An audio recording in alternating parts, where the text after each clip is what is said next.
ಎಲ್ರಿಗೂ ನಮಸ್ಕಾರ. ನಾನು ಈ ವಿಡಿಯೋದಲ್ಲಿ ಮತ್ತೊಂದು ಸಿಂಪಲ್ಲಾಗಿರ್ತಕ್ಕಂಥ ಬ್ಲೌಸ್ ಡಿಸೈನ್ನ ನಿಮ್ಮ ಮುಂದೆ ತರ್ತಾಯಿದ್ದೀನಿ ನೋಡಿರಿ. ಅದು ಯಾವ ಥರ ಹಾಕೋದಂತ ತೋರಿಸ್ತೀನಿ. ಆ್ಯಕ್ಚುಲಿ ಯಾವುದೇ ಒಂದು ವರ್ಕ್ ಹಾಕ್ಬೇಕಾದ್ರೆ ಅದಕ್ಕೊಂದು ಮೆಜರ್ಮೆಂಟ್ ಅಂತ ಇರಬೇಕು.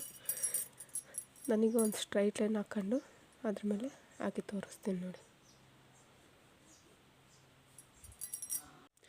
ಈಗ ಒಂದು ಸ್ಟ್ರೈಟ್ ಲೈನ್ ಹಾಕ್ಕೊತೀನಿ ನೋಡಿ.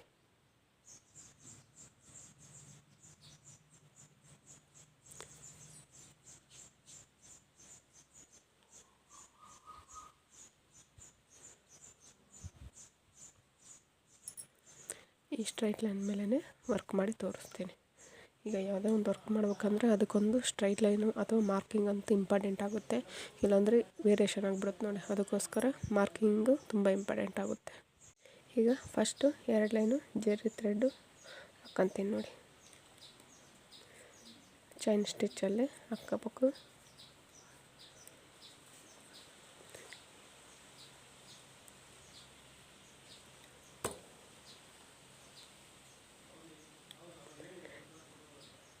ಈಗ ಚೈನ್ ಸ್ಟಿಚ್ ಕರೆಕ್ಟಾಗಿ ಲೈನ್ ಎಳ್ದಿವಲ್ಲ ಅದ್ರ ಮೇಲೇ ಹಾಕ್ಕೋಬೇಕು ನೋಡಿ. ನೋಡಿ ಎಷ್ಟು ನೀಟಾಗಿ ಬರ್ತಿದೆ.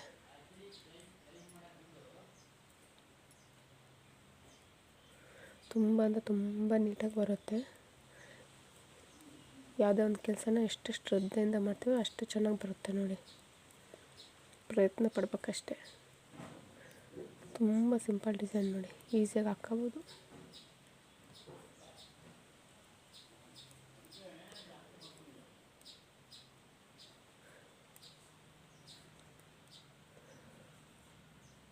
ಈಗ ಮತ್ತೆ ಇನ್ನೊಂದು ಲೈನು ಚೈನ್ ಸ್ಟಿಚ್ ಹಾಕ್ತೀನಿ ನೋಡಿ. ಪಕ್ಕದಲ್ಲಿ ಹಾಕ್ಕೊಂಡು ಬರ್ತಾಯಿದ್ದೀನಿ ರಿವರ್ಸು.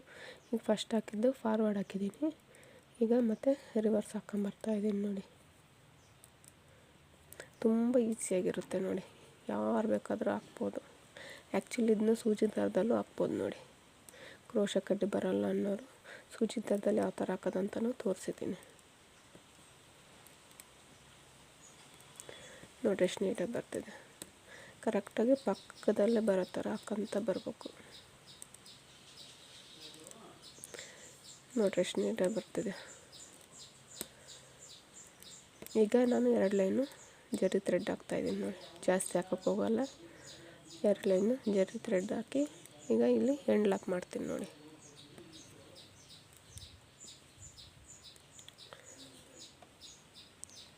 ಎಂಡ್ ಲಾಕ್ ಮಾಡೋದು ಯಾವ ಥರ ಅಂತ ತೋರಿಸಿದ್ದೀನಿ. ಮತ್ತು ಇನ್ನೊಂದು ಸಲನೂ ತೋರಿಸ್ತೀನಿ ನೋಡಿರಿ. ಈ ಥರ ಕೆಳಗಡೆ ಈ ಚೈನ್ ಹಾಕ್ಬೇಕಾದ್ರೆ ಒಂದು ಎಳೆ ಇರುತ್ತಲ್ಲ ಅದನ್ನ ಮೇಲೆ ಕೆಳ್ಕೊಂಡು ಅದ್ರೊಳಗಡೆಯಿಂದ ಮತ್ತೆ ನೀಡ್ಲು ಒಳಗಡೆ ಹಾಕಿ ಮತ್ತೆ ಮೇಲೆ ಕೆಳ್ಕೊಂಡು ಈ ಸೆಕೆಂಡ್ ಎಳ್ಕೊಂಡಿರೋದ್ರಿಂದ ಒಳಗಡೆಯಿಂದ ಫಸ್ಟ್ ಎಳ್ದಿರೋ ಎಳೆನ ಈ ಥರ ಇಟ್ಕೊಂಡು ಈ ಥರ ಸೆಕೆಂಡ್ ಎಳೆ ಅದ್ರ ಮೇಲೆ ಬಂದು ಈ ಥರ ಬಂದರೆ ಲಾಕ್ ಆಗುತ್ತೆ ನೋಡಿ. ಎಷ್ಟು ಈಸಿಯಾಗಿ ಹಾಕ್ಬೋದು. ಈಗ ನೆಕ್ಸ್ಟ್ ಜರಿ ಥ್ರೆಡ್ ಆಯ್ತಲ್ವ. ಈಗ ಕಟ್ ವರ್ಕ್ ಬೀಡ್ಸ್ ಹಾಕ್ತೀನಿ ನೋಡಿ. ಒಂದು ಲೈನು. ಈಗ ಜರಿ ಲೈನ್ ಹಾಕ್ತೇನಲ್ವ, ಜರಿ ಥ್ರೆಡ್ಡಲ್ಲಿ 2 ಲೈನ್ ಹಾಕಿದ್ದೀನಿ. ಈಗ ನೋಡಿ ಕಟ್ ವರ್ಕ್ ಬೀಡ್ಸ್ ಹಾಕ್ತಾಯಿದ್ದೀನಿ. ಇದ್ರ ಮೇಲೇ ಹಾಕ್ತಾ ಬರ್ತಿದ್ದೀನಿ ನೋಡಿ. 2 ಹಾಕಿ ಕಟ್ ವರ್ಕ್ ಬೀಡ್ಸು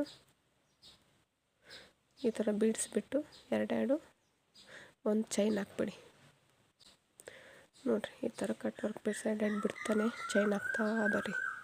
ಈಸಿಯಾಗಿ ಹಾಕ್ಬೋದು ನೋಡಿ. ಏನು ಕಷ್ಟ ಇಲ್ಲ ಇದರಲ್ಲಿ. ಏನು ಕಷ್ಟ ಅನಿಸುತ್ತೆ ಹೇಳಿ. ತುಂಬ ಚೆನ್ನಾಗಿ ಹಾಕ್ಬೋದು ನೋಡಿ. ಈಗ ನೋಡಿ 2 ಅಥವಾ 3 ಹಾಕೋಂತ ಚೈನ್ ಹಾಕೋಂತ ಹೋಗ್ಬೇಕು ನೋಡಿ. ತುಂಬ ಈಸಿಯಾಗಿ ಹಾಕ್ಬೋದು ನೋಡಿ. ಏನು ಕಷ್ಟ ಇಲ್ಲ. ನೀಟಾಗಿ ಹಾಕ್ಬೋದು. ಕರೆಕ್ಟಾಗಿ ಚೈನ್ ಬೀಡ್ಸ್ ಪಕ್ಕ ಬೀಡ್ಸ್ ಬಿಡ್ತಾ ಹೋಗಿ ಕರೆಕ್ಟಾಗಿ ಹಾಕಿ. ಗ್ಯಾಪ್ ಕೊಡೋಕ್ಕೆ ಹೋಗ್ಬೇಡ್ರಿ ಬೀಡ್ಸ್ ಮತ್ತು ಬೀಡ್ಸ್ ಮಧ್ಯೆ.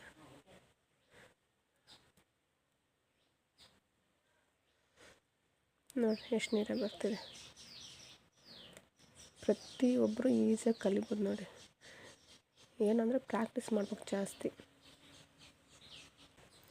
ಪ್ರಾಕ್ಟೀಸ್ ಮಾಡಿದ್ರೆ ತುಂಬ ಈಸಿ ಆಗುತ್ತೆ ನೋಡಿ. ಈಗ ನೋಡಿ ಜರಿ ಥ್ರೆಡ್ ಎಷ್ಟು ಹಾಕಿದ್ದೀವೋ ಅಷ್ಟು ಹಾಕಿದ್ದೀನಿ. ಈಗ ನಾನು ಯಾವುದೇ ಒಂದು ಬೀಡ್ಸ್ ವರ್ಕ್ ಮುಗಿದ ಮೇಲೆ ಒಂದು ಎಂಡ್ ಲಾಕ್ ಮಾಡಿಬಿಡ್ತೀನಿ. ಯಾಕಂದರೆ ಮಿಸ್ಸಾಗಿ ಕೈ ತಗಲಿದ್ರು ಹೋಗ್ಬಿಡುತ್ತೆ ನೋಡಿ. ಇಷ್ಟು ಬೀಡ್ಸ್ ಮತ್ತು ಇನ್ನೊಂದು ಸಲ ಹಾಕ್ಬೇಕಾಗುತ್ತೆ. ಅದಕ್ಕೋಸ್ಕರ ನೀಟಾಗಿ ಎಂಡ್ ಲಾಕ್ ಮಾಡಿಬಿಡ್ತೀನಿ.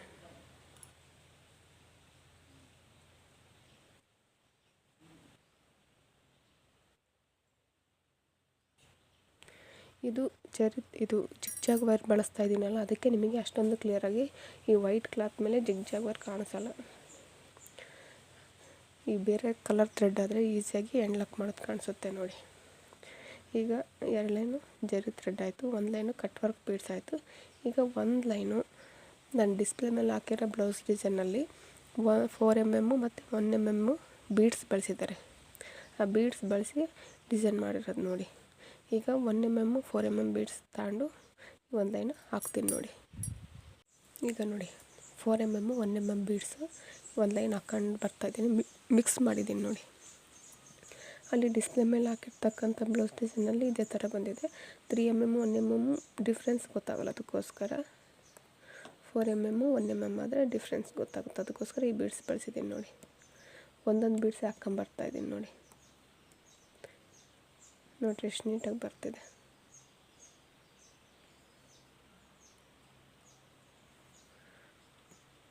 ತುಂಬ ನೀಟಾಗಿ ಬರ್ತಿದೆ ನೋಡಿ.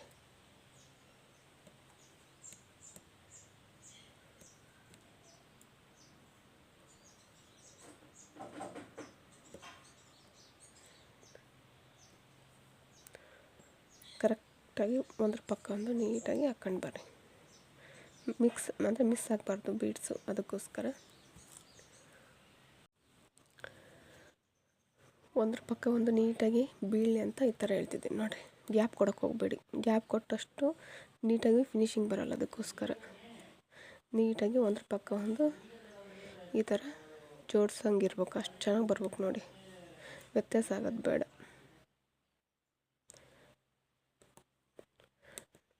ನೋಡಿ ಎಷ್ಟು ನೀಟಾಗಿ ಬರ್ತಿದೆ.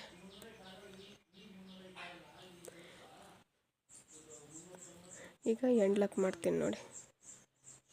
ಇದು ಹಾಕಿದರೆ ಮತ್ತೆ ಎಕ್ಸ್ಟ್ರಾ ಅನಿಸ್ಬಿಡುತ್ತೆ, ಅದಕ್ಕೋಸ್ಕರ ಈಗ 1 mm ಬೀಡ್ಸ್ಗೆ ಎಂಡ್ ಲಾಕ್ ಮಾಡಿಬಿಡ್ತೀನಿ.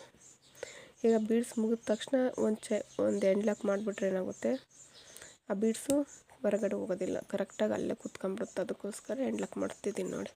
ಈಗ next cut work beads 1 line ಹಾಕ್ತೀನಿ ನೋಡಿ. 1 ಲೈನ್ ಹಾಕಿದ್ಮೇಲೆ ಡಿಸೈನ್ ಯಾವ ಥರ ಹಾಕೋದಂತ ತೋರಿಸ್ತೀನಿ, ಮತ್ತೆ ರಿಪೀಟ್ ಆಗೋದು ಬೇಡ ಅಂತ ಅಷ್ಟೇ. ಈಗ ಡಿಸೈನ್ ಯಾವ ಥರ ಹಾಕೋದಂತ ತೋರಿಸ್ತೀನಿ ನೋಡಿರಿ. ಇದರಲ್ಲಿ 1 mm ಬೀಡ್ಸು ಮತ್ತು cut work beads 2 cut work beads 1 mm beads ತೊಗೊಂಡಿದ್ದೀನಿ ನೋಡಿ. ಈಗ ವಿ ಶೇಪಲ್ಲಿ ಹಾಕಿ ಮಧ್ಯದಲ್ಲಿ ಒಂದು ಲೈನ್ ಹಾಕ್ಬೇಕು, ಆ ಥರ. ಇಲ್ಲಿ ಮೇಲ್ಗಡೆ 1 mm ಬೀಡ್ಸು ಮತ್ತು ಕೆಳಗಡೆಗೆ ಕಟ್ ವರ್ಕ್ ಬೀಡ್ಸ್ 2, ಮತ್ತು ಈ ಕಡೆ ಮೇಲ್ಗಡೆ ಹೋಗಿ ಮತ್ತು 2 ಕಟ್ ವರ್ಕ್ ಬೀಡ್ಸ್ ನೋಡಿ. ಈಗ ಫುಲ್ ಮೇಲ್ಗಡೆ ಹೋಗಿ ಸೆಂಟ್ರಲ್ಲಿ ಮೇಲಕ್ಕೆ ಹೋಗಿ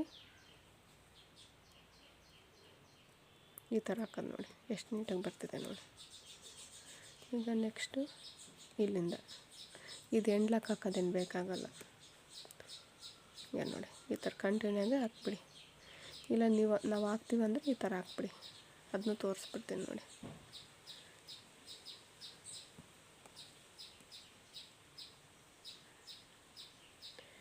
ನಮಗೆ ಕಂಟಿನ್ಯೂಸ್ ಆಗಿ ಹಾಕಿದರೆ ಥ್ರೆಡ್ ಕಾಣಿಸುತ್ತೆ ಅಂದರೆ ಹಾಕಿ, ಇಲ್ಲ ನಡೆಯುತ್ತೆ ಅಂದರೆ ಜಿಗ್ಜಾಗ್ ವೈರ್ ಆದರೆ ಕಾಣೋದಿಲ್ಲ ನೋಡಿ, ಅದಕ್ಕೋಸ್ಕರ ಡೈರೆಕ್ಟಾಗಿ ಹಾಕ್ತಾಯಿದ್ದೀನಿ.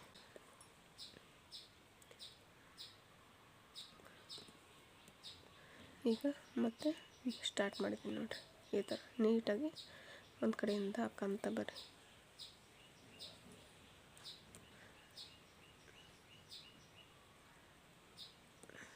ಹಾಕಿದ್ಮೇಲೆ ಒಂದು ಚೈನ್ ಹಾಕ್ತೀರಾ, ಮತ್ತೆ ಎಕ್ಸ್ಟ್ರಾ ಚೈನ್ ಹಾಕಿ. ಪ್ರತಿ ಸಲನೂ ಹಾಕ್ಬೇಕಾದ್ರೆ ಹೇಳ್ತಾ ಹೋಗ್ತೀನಿ ನಾನು, ಚೈನ್ ಹಾಕಿದ್ಮೇಲೆ ಎಕ್ಸ್ಟ್ರಾ ಚೈನ್ ಹಾಕಿ ಅಂತ. ಎಕ್ಸ್ಟ್ರಾ ಚೈನ್ ಹಾಕೋ ಉದ್ದೇಶ ಇಷ್ಟೇ ನೋಡಿರಿ, ಸ್ಟಿಫ್ ಕರೆಕ್ಟಾಗಿ ಫಿನಿಶಿಂಗ್ ಇರುತ್ತೆ, ಒಂದು ಅದೇ ಶೇಪಲ್ಲಿ ಇರುತ್ತೆ, ಶೇಪ್ ಚೇಂಜ್ ಆಗೋಲ್ಲ, ಅದಕ್ಕೋಸ್ಕರ ನೋಡಿರಿ ಎಷ್ಟು ನೀಟಾಗಿ ಬಂದಿದೆ. ಈಗ ಇದ್ರ ಪಕ್ಕ ಇನ್ನು ಹಾಕ್ತೀನಿ ತಡೀರಿ. ಈಗ ಮಿಕ್ಕಿರೋ ಹಾಕ್ತಾಯಿದ್ದೀನಿ ನೋಡಿ.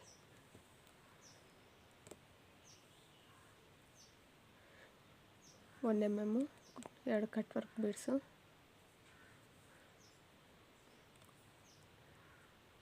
ಮತ್ತು ಈ ಕಡೆಯಿಂದ ಫಸ್ಟ್ ವಿ ಶೇಪ್ ಹಾಕ್ಕೊಂಡು ಆಮೇಲೆ ಹಾಕಿ.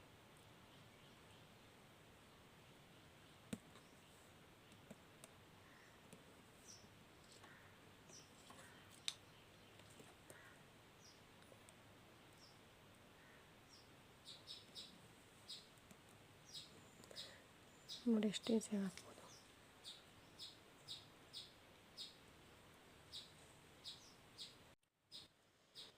ಸೇಮ್ ಒಂದು ನೋಡ್ಕೊಂಡ್ರೆ ನೀಟಾಗಿ ಮಿಕ್ಕಿರೋವೆಲ್ಲ ಈಸಿಯಾಗಿ ಹಾಕ್ಬೋದು ನೋಡಿ. ಎಲ್ಲೂ ಏನು ವ್ಯತ್ಯಾಸ ಇಲ್ಲ. ಸೂಜಿ ದಾರದಲ್ಲಿ ಬೇಕಾದರೂ ಹಾಕ್ಬೋದು, ಸ್ಟಿಚ್ ಮಾಡಿರೋ ಬ್ಲೌಸ್ ಮೇಲೆ ಕೂಡ ಹಾಕ್ಬೋದು ನೋಡಿ ಇದನ್ನು. ಅಂದರೆ ನಿಮಗೇನಾದರೂ ಸೂಜಿ ದಾರದಲ್ಲಿ ಬೇಕು, ನಮಗೆ ಇದರಲ್ಲಿ ಬರಲ್ಲ ತೋರಿಸ್ಕೊಡಿ ಅಂದರು ತೋರಿಸ್ಕೊಡ್ತೀನಿ.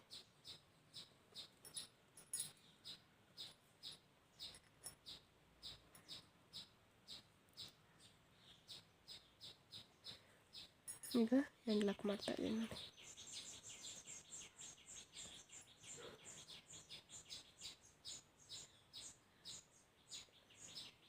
ನೋಡಿ ಎಷ್ಟು ಈಸಿಯಾಗಿ ಸಿಂಪಲಾಗಿ ಹಾಕ್ಬೋದು ನೋಡಿ. ತುಂಬ ಚೆನ್ನಾಗಿರುತ್ತೆ, ಯೂನಿಕ್ ಆಗಿರುತ್ತೆ ನೋಡಿರಿ. ಅಂದರೆ ಕೆಲವರು ನಮಗೆ ಜಾಸ್ತಿ ಗ್ರ್ಯಾಂಡ್ ಬೇಡ ಸಿಂಪಲ್ ಬೇಕಂದವ್ರಿಗೂ ಹಾಕ್ಕೊಡ್ಬೋದು. ಇದು ನಮಗೆ ಬರೀ ಬೀಡ್ಸ್ ಆಯಿತು. ನಮಗೆ ಥ್ರೆಡ್ಡು ಮಿಕ್ಸಪ್ ಬೇಕು ಅಂದರೂ ಥ್ರೆಡ್ಡಲ್ಲಿ ಬೇಕಂದರೆ ಹಾಕಿ ತೋರಿಸ್ತೀನಿ ನಾನು ಇದನ್ನು. ಇದೇ ಡಿಸೈನಲ್ಲೇ ನಾವು ಥ್ರೆಡ್ಡಲ್ಲಿ ಹಾಕ್ಬೋದು ನೋಡಿ. ನೋಡಿ ಲಾಸ್ಟಿಗೆ ತೋರಿಸ್ತಾ ಇದ್ದೀನಿ ಇನ್ನು ಮಿಕ್ಕಿರೋವು ನೋಡಿರಿ. ಈ ಥರ 1 mm 2 ಕಟ್ ವರ್ಕ್ ಬಿಡಿಸ್ಬಿಟ್ಟು ಚೈನ್ ಹಾಕಿ ಎಕ್ಸ್ಟ್ರಾ ಚೈನ್ ಹಾಕ್ತಿದ್ದೀನಿ. ಎಕ್ಸ್ಟ್ರಾ ಚೈನ್ ಹಾಕಿ ಈ ಥರ ಮೇಲ್ಗಡೆ ಹೋಗಿ ಮತ್ತು 1 mm ಕಟ್ ವರ್ಕ್ ಬಿಡ್ತೀನಿ ನೋಡಿ.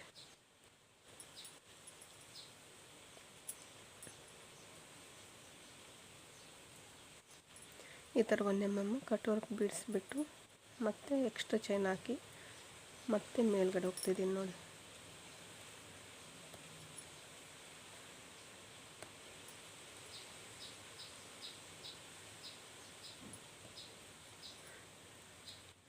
ನೋಡಿರಿ ಇಲ್ಲಿ ಎಂಡ್ ಲಾಕ್ ಮಾಡ್ತಾಯಿದ್ದೀನಿ.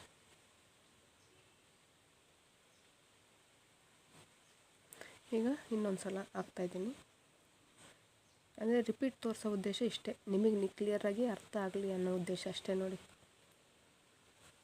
ಈಗ ಇದು ಲಾಸ್ಟ್ ಒನ್ ಹಾಕ್ತಿದ್ದೀನಿ. ಮಿಕ್ಕಿರೋದು ಹಾಕಿದ ಮೇಲೆ ಯಾವ ಥರ ಬಂದಿದೆ ಅಂತ ತೋರಿಸ್ತೀನಿ. ಯಾಕಂದರೆ ಇದೇ ಪ್ರೊಸೀಜರೇ ರಿಪೀಟ್ ಆಗುತ್ತೆ ಅಂದರೆ ಮತ್ತೆ ವೀಡಿಯೋ ಜಾಸ್ತಿ ಆಗ್ಬಿಡುತ್ತೆ. ಅದಕ್ಕೋಸ್ಕರ ಪೂರ್ತಿ ವೀಡಿಯೋ ನೋಡಿ, ಹಂಗಾದರೆ ಅರ್ಥ ಆಗುತ್ತೆ. ಕ್ಲಿಯರಾಗಿ ಡೀಟೇಲಾಗಿ ತೋರಿಸಿದ್ದೀನಿ, ಸ್ಲೋ ಆಗಿ ತೋರಿಸಿದ್ದೀನಿ. ಅದಕ್ಕೋಸ್ಕರ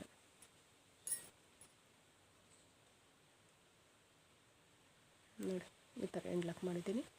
ಇವೆರಡು ಹಾಕಿದ ಮೇಲೆ ವೀಡಿಯೋ ಮಾಡ್ತೀನಿ ನೋಡಿರಿ. ಎಷ್ಟು ನೀಟಾಗಿ ಬಂದಿದೆ ನೋಡಿರಿ ಡಿಸೈನ್.